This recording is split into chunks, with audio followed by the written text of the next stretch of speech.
오늘 찬양을 준비하면서 우리 지혜자 집사님이 오늘 본문 말씀을 많이 보신 것 같습니다. 이 시간도 우리 하나님께서 저와 여러분에게 큰 은혜를 내려주실 줄로 믿습니다. 여러분, 한 주간 동안 우리 예수님과 친밀히 동행하셨습니까? 여러분, 이 질문이 부담스럽지요. 언젠가는 예스, 기쁨으로 예스 할 때가 분명히 올 줄로 믿습니다. 처음에는 부담스럽습니다. 그렇게 살지 못하기 때문에 부담스럽고 늘 예수님을 잊고 살기 때문에 부담스러운데, 이 질문을 그래도 여러분 자주 하시기 바랍니다. 집에서도 자주 하시고, 자녀들에게 자주 하시고, 부부간에 자주 하시고, 그리고 본인에게 저녁에 잘 때 오늘 하루도 예수님과 친밀히 동행했는가 이렇게 물으면서 자주 하시기를 축원합니다. 오늘은 여호와여 내게 은혜를 베푸소서, 이런 제목으로 같이 은혜를 사모하겠습니다. 다윗은 지금 중환병에 들었습니다. 여러분, 다윗이 중환병에 들었다 많이 안 들어보셨지요? 다윗이 그런 적이 있었나 할 정도로 많이 들어보지 않는 말씀인데요, 실제로 다윗은 아주 중환병에 들은 적이 있습니다. 그때 사람들이 옆에서 막 수근수근 거리기 시작합니다. 오늘 5절부터 9절 말씀까지가 다 그런 말씀인데, 어떤 사람들은 다윗의 이름이 이제 사라지겠구나, 사람이 죽으면 다 잊어버려요. 여러분, 저도 죽으면 우리 자식들이 금방 잊어버릴 것 같아요. 아무리 고귀한 사람도 죽으면 그 이름이 잊혀지는데, 사람들이 그래요. 이제 다윗의 이름이 잊혀지겠구나, 다윗의 시대는 끝났다, 그렇게 막 수근수근거리기 시작해요. 어떤 사람들은 악담을 퍼붓기 시작합니다. 어떤 사람들은 이제 다윗이 중환병에 들어서 그 병상에서 일어나지 못하고 죽을 것이다, 그렇게 막 수근수근거립니다. 이 사람들이 누구냐 하면은, 어떤 사람들은 다윗의 친구들도 있었고, 그리고 다윗에 가까운 신하들도 그 중에는 있었습니다. 정말 말 조심해야 됩니다. 아픈 사람들, 특별히 몸에 질병이 있는 사람들은 신경이 좀 더 예민하거든요. 그렇기 때문에 사람들의 말에 그렇게 귀를 기울이게 됩니다. 다윗도 역시 마찬가지예요. 다윗은 천사입니까? 다윗도 인간이기 때문에 그런 말이 들어올 때 여러분 얼마나 기가 막혔겠습니까? 얼마나 낙담이 됐겠습니까? 그런 상황에서 다윗이 할 수 있는 것은 아무것도 없었어요. 하나님 앞에 하나님의 은혜를 구하는 것밖에 없지요. 그런데 다윗의 기도를 보면 굉장히 단순해요. 여러분, 그렇습니다. 사람이 어려움을 당하거나 문제가 있고 몸에 질병이 오면 말수가 적어져요. 그리고 기도가 단축됩니다. 그리고 기도도 굉장히 단순해져요. 다윗의 기도를 보면 금방 알 수가 있어요. 다윗은 뭐라고 기도합니까? 하나님, 나에게 은혜를 베풀어 주세요. 하나님, 나에게 은혜를 베풀어 주세요. 굉장히 기도가 단순합니다. 저도 이런 기도를 많이 합니다. 주님, 나에게 은혜를 베풀어 주십시오. 주님, 내 자녀에게 은혜를 베풀어 주십시오. 주님, 내 동생에게 은혜를 베풀어 주십시오. 이렇게 기도가 단순해져요. 그러면서도 눈물이 나요. 다윗의 심정이 지금 이렇습니다. 정말 하나님의 은혜 아니면 도무지 아무것도 할 수 없고 살아갈 수 없다는 것을 느끼면서 이런 기도를 참 많이 하게 됩니다. 분명히 오늘 여기에 계신 분 중에도 그런 분이 많을 것 같아요. 하나님, 나를 좀 도와주십시오. 내 자녀를 좀 도와주십시오. 우리 부모에게 은혜를 베풀어 주십시오 라고 눈물로 기도하는 분들이 분명히 많이 계실 것 같습니다. 여러분, 누가 완벽하게 모든 것을 다 갖추고 살겠습니까? 다 문제투성입니다. 다 부족함이 많습니다. 다 어려움이 많습니다. 힘든 것도 많습니다. 심지어는 몸에 질병을 가지고 삽니다. 그러므로 우리는 절제다되시고 전지전능하신 우리 하나님 앞에 나가야 될 줄로 믿습니다. 이런 우리를 품어주시고 받아주시는 그분께 은혜를 구해야 될 줄로 믿습니다. 우리를 사랑해 주시고 치료해 주시는 그분께 은혜를 구해야 될 줄로 믿습니다. 하나님의 은혜를 구하지 않고 사는 것은 큰 교만입니다, 여러분. 너무 큰 교만이에요. 겸손은 하나님을 100% 의존하고 사는 것이 겸손입니다. 젖먹이 아기가 엄마를 완전히 의존하듯이 그렇게 의존하고 사는 것이 겸손이고요, 하나님을 의존하지 않고 사는 것은 교만입니다. 그래서 우리는 하나님의 은혜를 구하고 살아야 될 줄로 믿습니다. 하나님을 의존해야 될 줄로 믿습니다. 그래서 우리가 하나님의 자녀인 것입니다. 자녀라면 어떤 형편에 있든지 상관없이 아버지께 나가야 됩니다. 자녀이기 때문에 그 어떤 처지에도 아버지께 나가서 도움을 청해야 됩니다. 아버지, 나에게 은혜를 베풀어 주세요. 여러분, 이 말씀은 나를 불쌍히 여겨주세요, 그런 말씀이에요. 지금은 우리가 개정판을 가지고 있지만 이 성경 이전의 말씀을 보면 나를 불쌍히 여겨주세요, 이렇게 다윗이 기도했어요. 나를 불쌍히 여겨주세요. 이 말씀은 하나님, 나의 이 처지를 좀 보세요, 그런 뜻이에요. 하나님, 나의 이 처지를 보세요.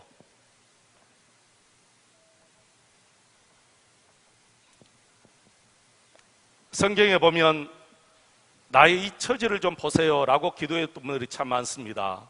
나를 좀 불쌍히 여겨주세요. 나의 이 어려운 형편, 일어설 수 없는 나의 이 처지를 좀 보고 살려달라는 것입니다. 쉽게 말씀드리면 이 꼴 좀 보세요, 그런 뜻이지요. 하나님께 매달리시기 바랍니다. 자신의 모습을 보아도 꼴이 아닌 것을 볼 때에 하나님, 나를 좀 불쌍히 여겨주세요 라고 기도하시는 저와 여러분 되시기를 축원합니다. 여러분의 그 처지를 우리 하나님께서 보시고 반드시 고쳐주시고 치료하시고 해결하여 주실 줄로 믿습니다. 마태복음 17장 14절 이하를 보시면 한 사람이 예수님께 나와서 이렇게 구합니다. 하나님, 주님, 내 아들을 좀 불쌍히 여겨주세요. 저 아들이 간질로 심해가지고 불에도 넘어지고 물에도 넘어집니다. 하나님, 내 아들 좀 불쌍히 여겨주세요. 이 말씀은 하나님, 내 아들의 저 처지를 좀 보세요. 저 꼴을 좀 보세요. 저게 사람입니까? 주님 고쳐주세요. 그러니까 우리 예수님이 그 아들을 고쳐주신 줄로 믿습니다. 마태복음 20장 29절 이하를 보시면 우리 예수님께서 여리고성으로 들어가시는데 두 맹인이 예수님께 나오면서 크게 이렇게 소리집니다. 주여, 우리를 불쌍히 여겨주세요. 주님, 내 꼴을 좀 보세요. 내가 이렇게 살아야 합니까? 그렇게 기도할 때 우리 예수님께서 그를 불쌍히 여겨주셔서 고쳐주신 줄로 믿습니다. 우리 주님은 그들의 처지를 보시고 다 고쳐주셨습니다. 사랑하는 성도 여러분, 기도합시다. 불쌍히 여겨달라고 기도합시다. 은혜를 베풀어 달라고 기도합시다. 오늘 저는 본문 말씀 속에서 매우 중요한 교훈 두 가지를 얻었습니다. 은혜 받았습니다. 이 시간 제가 받은 이 은혜를 여러분에게 말씀드립니다. 여러분께서 큰 은혜 받을 줄로 믿습니다. 첫째는 사람의 말에 귀를 기울이지 말고 주님께 집중하여 주님의 은혜를 구하라는 것입니다. 둘째는 하나님의 은혜를 체험하는 성도들만이 어려운 사람, 힘든 사람, 위로받아야 될 사람 품고 내가 은혜로운 사람이 될 수가 있다는 것입니다. 첫째, 사람의 말에 귀를 기르지 않고 오직 주님께 집중하여 주님의 은혜를 구하라. 사람이 약해지면 이상하게 사람들의 말에 신경을 많이 씁니다. 무엇이든지 내가 자신이 있잖아요. 그러면 주위 사람들의 말에 별로 귀를 기울이지 않습니다. 내가 건강하고 내가 실력이 있고 모든 것에 자신이 있으면 별로 주위 사람들이 무슨 말을 하든 별로 신경을 쓰지 않아요. 그런데 이상하게 약해지면 사람들의 말에 신경이 더 많이 쓰이게 됩니다. 다윗이 병들자 주위 사람들이 웅성웅성하기 시작합니다. 그러면서 들려오는 소리가 아이고 이제 다윗은 죽었다. 이제 병상에서 일어나지 못하고 죽을 것이다. 이렇게 악담을 퍼붓는 사람이 있습니다.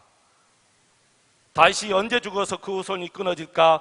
그 이름이 사라질까? 그렇게 말하는 사람이 있습니다. 그리고 계속해서 수군거리는 사람이 있습니다. 여러분, 이런 얘기를 들으면 누가 낙담하지 않겠습니까? 누가 절망하지 않겠습니까? 그리고 속에서 열불이 날 것 같아요. 그런데 다윗의 반응이 참 새삼스러워요. 이럴 때 다윗은 어떻게 반응했는가? 여러분 10절 말씀을 같이 한번 보겠습니다. 우리 10절 같이 한번 읽겠습니다. 그러하오나 주 여호와여 내게 은혜를 베푸시고 나를 일으키사 내가 그들에게 보응하게 하소서. 여러분, 그러하오나 이 말이 무슨 뜻입니까? 5절부터 9절 말씀까지 있는 모든 말씀을 얘기하는데 그들이 나에게 무슨 말을 하든 그런 뜻이에요.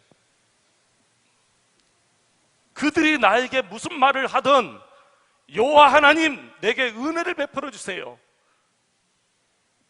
여러분, 사람 말에 귀 기울일 필요 없습니다. 원래 사람들은 비판하기 좋아하고 남의 말하기 좋아하고 그렇습니다. 원래 사람들은 약한 사람 편에 들지 않습니다. 강한 사람 편에 듭니다. 그래서 사람이 약해지면, 사람이 병들어서 자리에 누우면 잘 나갈 때는 사람이 많이 찾아오지만 사람이 별로 찾아오지 않습니다.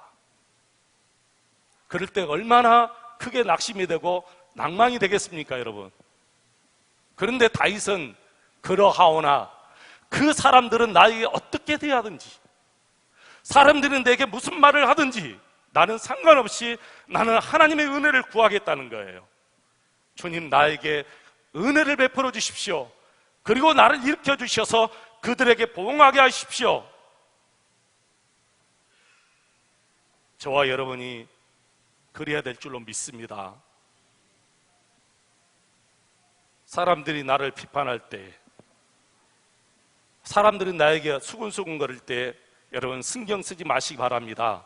그때 하나님의 은혜를 구하시기를 축원합니다. 낙심하지 마시고 낙담하지 마시고 속에 열불이 일어나도 스트레스 마시고 정말 우리 주님의 은혜를 구하는 저와 여러분 되시기를 축원합니다. 오늘 본문 말씀 보시면 여호와 주라는 단어가 11번이나 나옵니다. 그만큼 다윗이 하나님을 구했고 하나님의 은혜를 구했다는 거예요. 다윗이 병들었을 때 두려움이 하나 있었어요. 내가 언제 죽을까 그런 두려움이 아니에요. 사람들이 나를 비판할 때 들려오는 그런 두려움이 아니고 자신의 죄 때문에 이런 벌이 나에게 왔는가 하는 두려움이에요. 내가 죄를 지어서 내가 하나님 앞에 회개하지 못한 것이 있어서 나에게 이런 벌이 왔을까라는 것 때문에 두려웠어요. 그러면서 4절에 내가 주님께 죄를 지었습니다 라고 하나님의 은혜를 구하고 회개하는 것을 우리가 볼 수가 있지요. 근데 여러분, 다윗이 이렇게 기도해서 자신의 병이 나았는지 낫지 않았는지 그것은 확실히 우리가 알 수가 없어요. 본문에서 말하지 않았기 때문에 우리가 확실히 알 수 없지만 제가 확실한 것은 다윗은 기도하면서 하나님의 은혜를 받았고 하나님의 은혜를 체험했다라는 것을 분명히 확신합니다. 어디에서 우리가 그 말씀을 알 수 있어요? 12절과 13절을 보면 우리가 금방 알 수가 있어요. 여러분 12절, 13절 말씀 우리 같이 한번 읽어보겠습니다. 12절, 13절 같이 읽겠습니다. 주께서 나를 온전한 중에 붙드시고 영원히 주 앞에 세우시나이다. 이스라엘의 하나님 여호와를 영원부터 영원까지 송축할지로다. 아멘, 아멘. 여러분 12절 보시면 주께서 나를 온전한 중에 붙드시고, 다윗이 기도할 때 우리 하나님께서 자신을 붙드시는 것을 알았어요. 여러분 기도하면 하나님이 나를 도우시는 것 체험하게 됩니다. 알게 됩니다. 아, 하나님께서 나를 도우시는구나. 하나님께서 나를 붙잡아 주시는구나. 하나님께서 나를 온전한 중에 붙드시고, 더 놀라운 은혜를 체험하지요. 영원히 주 앞에 세우시나이다. 다윗이 기도하니까 우리 하나님께서 다윗이 실족하지 않도록, 넘어지지 않도록 하나님께서 온전한 중에 붙잡아 주시고, 그리고 다윗이 주 앞에서 살아갈 수 있도록 은혜를 주셨다는 거예요. 여러분 주 앞에서 살아가는 이 믿음 얼마나 큰 복인지 아십니까? 힘들 때, 어려울 때, 시험이 있을 때 그 일로 말미암아 날마다 내가 주 앞에서 살아간다면 이보다 더 큰 복이 여러분 어디가 있겠습니까? 그때는 질병이 복이에요. 그때는 문제가 복이에요. 그때는 환난이 복입니다. 여러분 사람들이 문제가 없을 때, 평안할 때, 건강할 때 하나님을 잊어버리고 하나님을 떠나서 살 때가 참 많습니다. 그때는 건강이 복이 아닙니다. 그때는 평안이 복이 아니에요. 그때는 물질이 많은 것이 복이 아니에요. 저는 다윗을 보면서 아멘 아멘 했습니다. 다윗은 아멘 아멘 2번 했지만 저는 아멘 아멘 아멘 아멘 계속해서 아멘 아멘 했어요. 그렇구나, 병든 것이 복이구나, 문제가 있는 것이 복이구나, 내게 문제가 있는 것이 복이구나, 이것 때문에 내가 주 앞에서 살아가는 것이 얼마나 큰 복인가. 저와 여러분 모두가 주 앞에서 살아가시기를 축원합니다. 주 앞에서 살아가는 것이 놀라운 축복인 줄로 믿습니다.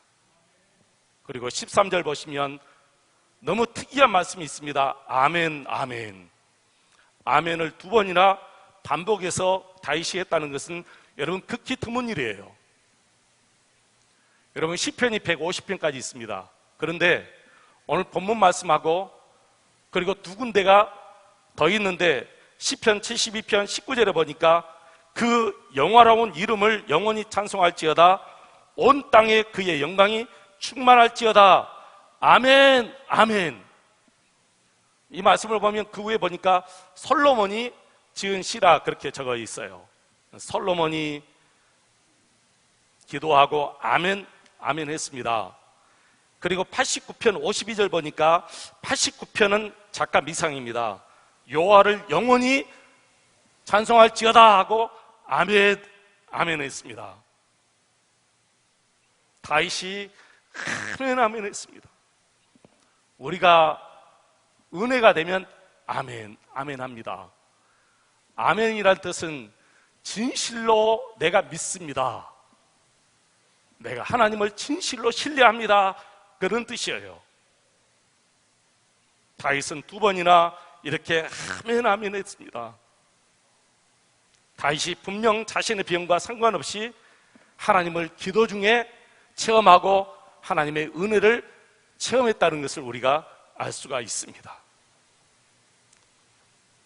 사랑하는 성도 여러분, 사람이 가장 어려울 때는 자신의 몸에 병이 있을 때 가장 힘들고 어렵습니다. 사업이 망해도 사람은 일어난다고 그럽니다. 자식이 죽어도 사람은 일어난다고 그래요. 부모님이 일어난답니다, 여러분. 그런데 자신의 몸에 병이 들면 그때는 일어나지 못한답니다. 절망이답니다. 여러분, 욥을 보십시오. 욥이 하나님을 너무너무 잘 섬기니까 마귀가 하나님 앞에 이렇게 말합니다. 하나님이 욥을 축복하니까 욥이 그렇게 하나님을 잘 섬기지, 축복을 거두어 보십시오. 그러면 분명히 저 욥도 다른 사람과 다름없이 하나님을 원망하고 불평할 것입니다. 그러니까 하나님께서 허락을 해요. 그래?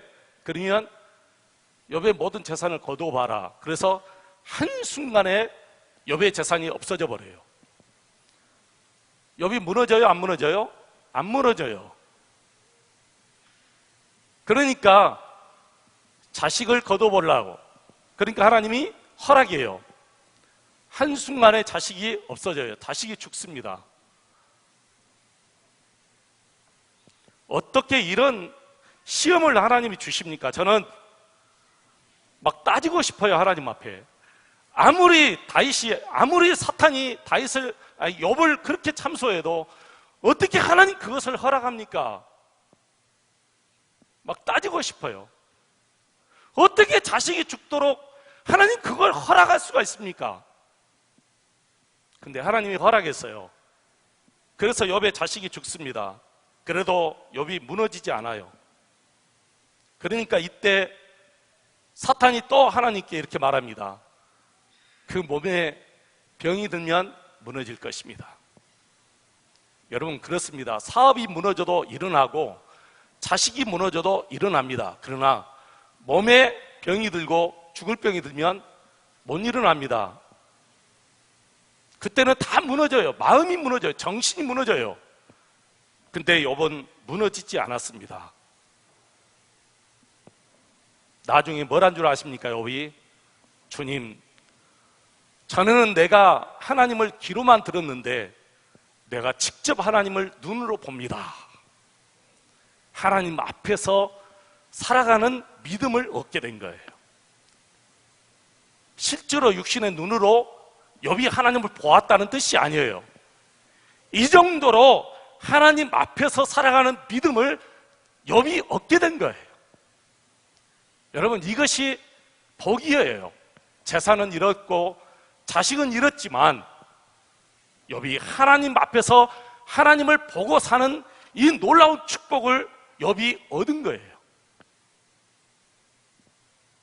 그 이후로 하나님께서 욥을 축복해 주셔서 세상에 모든 세상 자녀들보다 더 예쁜 딸을 주시고 아들을 하나님께서 선물로 주신 줄로 믿습니다. 그래도 저는 그것 원하지 않겠어요. 세상에 아무리 예쁜 딸을 주어도 미스 코리아를 주어도 나는 현재 우리 딸이 더 예쁘지 나는 안 될 것 같아요. 사랑하는 성도 여러분, 살아계신 우리 하나님 아버지를 믿고 그 말씀에 순종하여 하나님 앞에서 살아가시는 저와 여러분 되시기를 축원하여, 그리고 날마다 하나님의 말씀 속에 아멘 아멘 하고 살아가시기를 축원합니다. 제가 페이스북을 통해서 알고 있는 목사님 한 분 계십니다. 서울 공릉동에서 40 초반에 개척을 하고 지금 50 초반인 목사님이 계신데 젊은 목사님이에요. 그런데 그 사모님이 뇌경색으로 10년 전에 쓰러져 가지고 지금까지 10년 동안 눈만 뜨고 목사님과 자녀들만 알아보고 손과 발이 움직이지 못하고 그렇게 있습니다.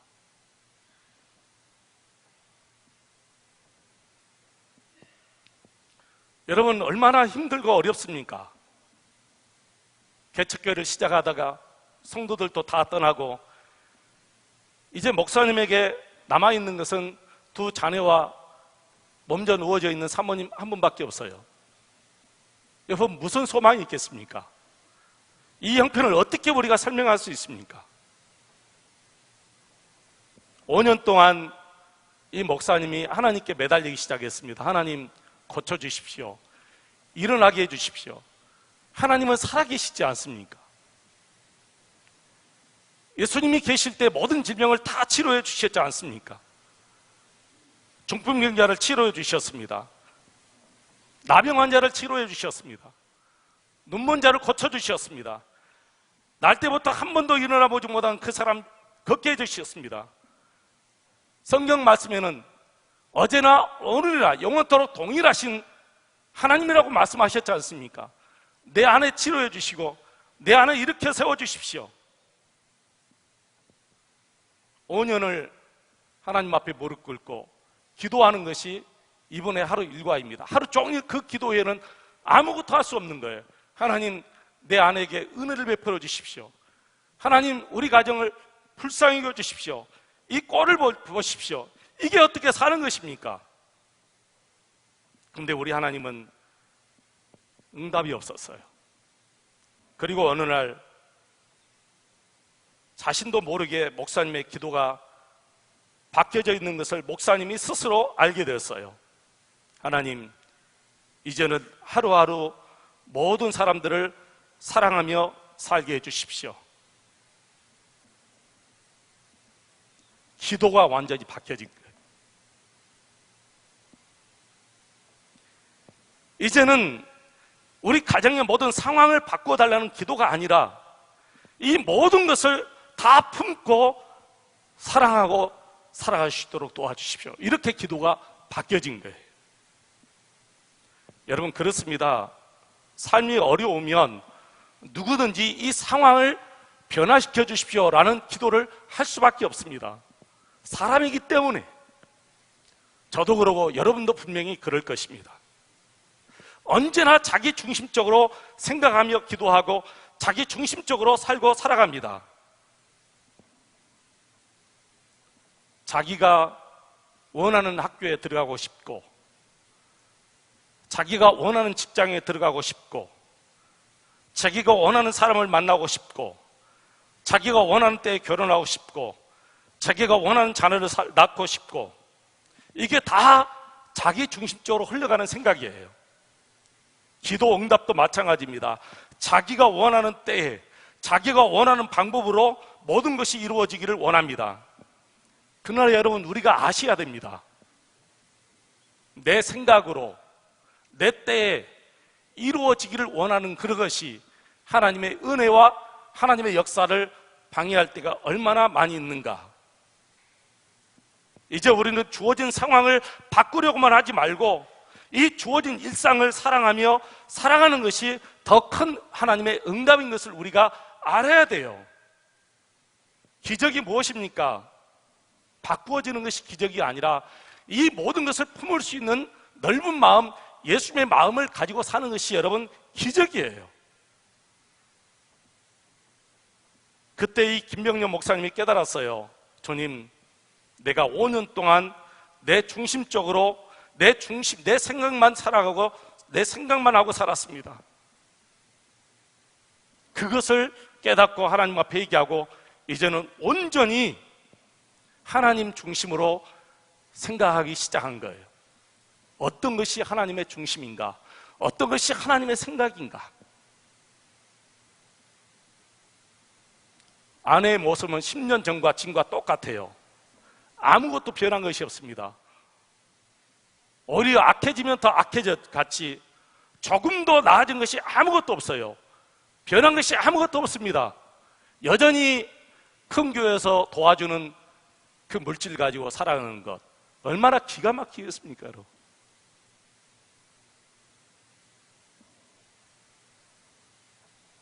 지금도 여전히 목사님은 사모님을 간호합니다.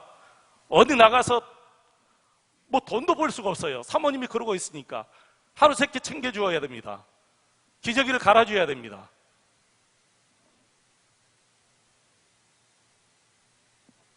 그런데 그 목사님의 마음은 바꾸어진 거예요. 아무 상황은 바꿔지지 않았지만, 환경은 여전히 똑같지만 목사님의 마음은 완전히 바꾸어졌습니다. 이제는 모든 것들을 품고 모든 사람들을 사랑하며 살 수 있도록 하나님께서 그 마음을 바꾸어 주신 거예요. 저와 여러분이 그렇게 되기를 축원합니다. 마지막 간단하게 두 번째 말씀드리겠습니다. 우리가 이렇게 하나님의 은혜를 알게 되면 이제는 다른 사람을 품고 은혜로운 사람으로 우리가 바꾸어집니다. 놀라운 말씀이에요. 다윗은 이제 자기만 보는 이기적인 눈만 가지고 있는 것이 아니라 가난한 사람, 어려운 사람, 힘없는 사람, 위로받아야 될 사람, 그 사람들에게 눈이 가기 시작하고 마음이 가기 시작했습니다. 가난하고 힘없는 사람을 돌보는 사람이 복이 있다, 이렇게 다윗이 고백합니다. 여러분, 어떤 사람이 하나님의 은혜를 받은 사람이겠습니까? 다른 사람에게 은혜로운 사람이 하나님의 은혜를 받은 사람입니다. 힘없고 어려운 사람, 가난한 사람,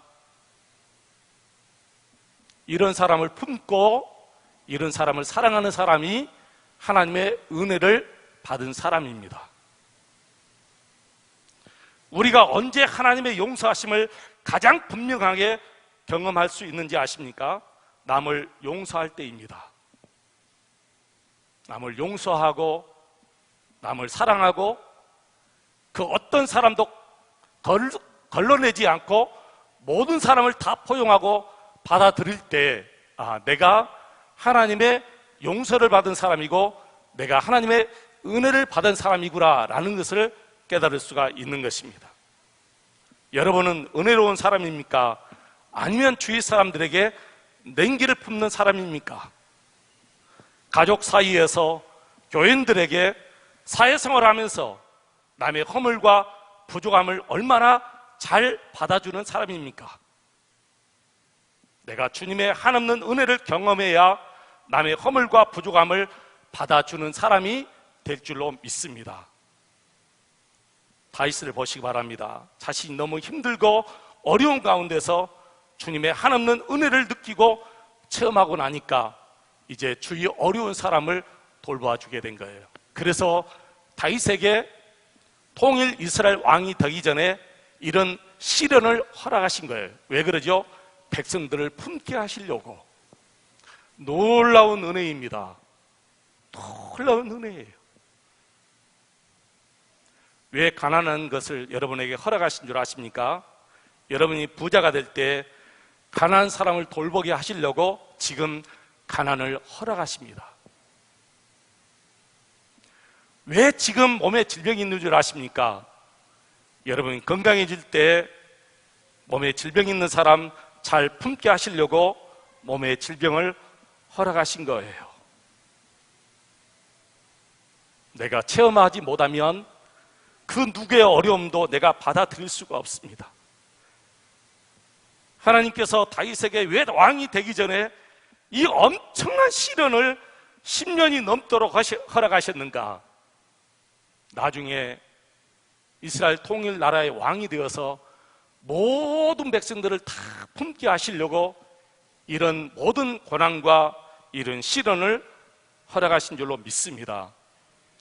저와 여러분이 다윗과 같은 사람이 되시기를 축원합니다. 다윗과 같은 사람이 되시기를 주의 이름으로 축원을 드립니다. 기도하겠습니다. 하나님 아버지, 힘들고 어려울 때, 몸에 질병이 올 때 정말 예민해지고 사람들이 나를 비판할 때 정말 예민해집니다. 그러나 다윗처럼 사람들 말에 귀를 기울이지 말게 하시고 오직 주님께 집중하고 주님의 은혜를 구하는 저희들 되게 도와주옵소서. 그리고 하나님의 은혜를 체험하고 많은 사람 품고 사랑하고 위로하고 따뜻한 사람 될 수 있도록 우리 모든 성도들 축복하여 주옵소서. 예수님의 이름으로 기도하옵나이다. 아멘.